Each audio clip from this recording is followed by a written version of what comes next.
Update an old kitchen floor with wood look tile. It combines the durability of tile with the beautiful appearance of hardwood. We'll show you how to install it. A basic tile installation has a solid subfloor, a layer of thin-set mortar, a tile substrate, like an uncoupling membrane or a cement backer board, another layer of mortar, tile, grout, and sealer. Here's a tip. Make sure the dishwasher will fit under the countertop once you install the tile underneath. The tile can also affect the toe kicks. Prep is key to a successful tile project. Move out your appliances and remove any base molding. The installation takes a few days, so plan accordingly. In some cases, you can install over old vinyl flooring, but it's best to get down to your subfloor. To remove vinyl, cut it into small pieces and pull it up from the subfloor. A scraper and adhesive remover can be helpful to remove the vinyl glue. Your subfloor must be in good condition, of proper thickness, uniform and level, clean and dry. For wood subfloors, make sure the panels are securely attached to the floor joists. To verify the thickness of wood floors, check a floor register or drill a small hole and note the bit depth. 5/8" plywood should be sufficient for floor joists spaced every 16 inches.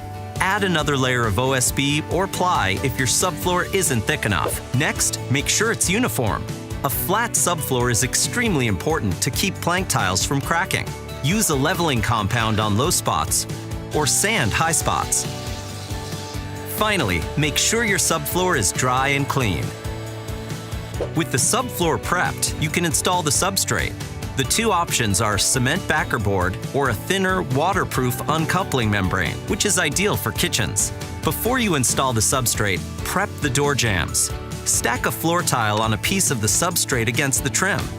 Use a saw to cut it about 1/16 inch above the tile and cut doors 1/8 inch above the tile. We're using the uncoupling membrane. Roll it across the floor and cut it to length, accounting for a 1/4 inch perimeter expansion gap. Set it aside and spread latex Portland cement mortar with the flat side of the trowel. Then comb over it in straight lines. Place the underlayment on top and use a float to press it into the mortar. Continue installing across the room, cutting the underlayment to fit where needed. Mark floor registers so you can cut them later. Waterproofing the seams is a good idea in a kitchen. Spread unmodified thinset across the seams and press the waterproofing band over top. Be sure to cut out any floor registers. Allow the thinset to cure following the manufacturer's instructions. Then you can mark your starting line. Mark the center of 2 opposing walls or cabinets and snap a chalk line on the floor. Hairspray can keep the chalk from rubbing off. Do the same on the other walls or cabinets to form a cross and check that it's square.